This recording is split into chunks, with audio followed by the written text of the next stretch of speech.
President Boris Museveni, who is yet to speak at the summit tomorrow, has arrived in London, alongside other African leaders, where optimism is high among these principals, and Britain's Prime Minister Boris Johnson has defined the meeting as a new start. We want to build a new future as a global free trading nation. That's what we're doing now. That's what we'll be embarking on the 31st of January of this month.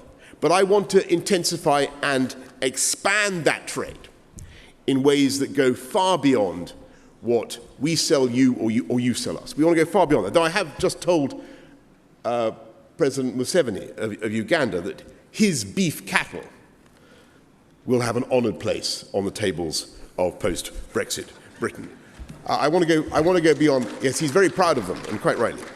I want to go beyond that, because what I'm really talking about is building a partnership that benefits all of us, and it's about synergies and partnerships, and it means things like Diageo spending £167 million to make its East African breweries as clean, efficient and sustainable as possible through biomass, solar power. The Director General, United Nations Conference on Trade and Development, Dr. Mkisa Kituyi, says Africa must tread carefully in order to get a better and sustainable share of the pie.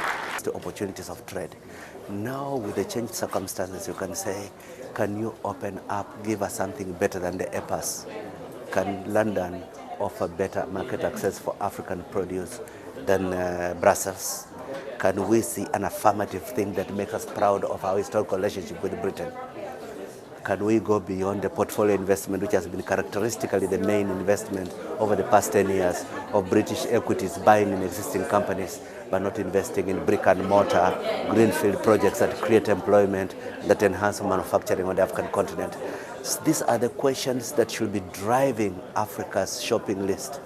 But Africa should not just sit back to wait to be told what Britain wants and what can we pick from what Britain wants. British development programs are currently standing at £370 million in development aid in key economic sectors in Africa, such as financial technology, sustainable energy, jobs and infrastructure.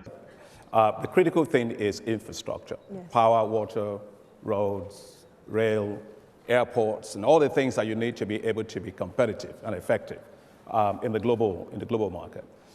Now, for us, when we take a look at it, this is where the challenge is the size of that gap. It's anything between $68 billion to $108 billion.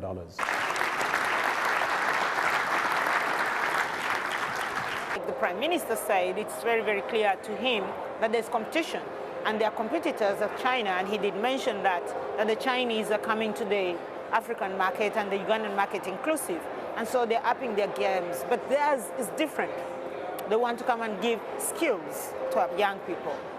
In Uganda, for instance, the recent British deals include infrastructure such as the $365 million Hoima International Airport and support to agriculture.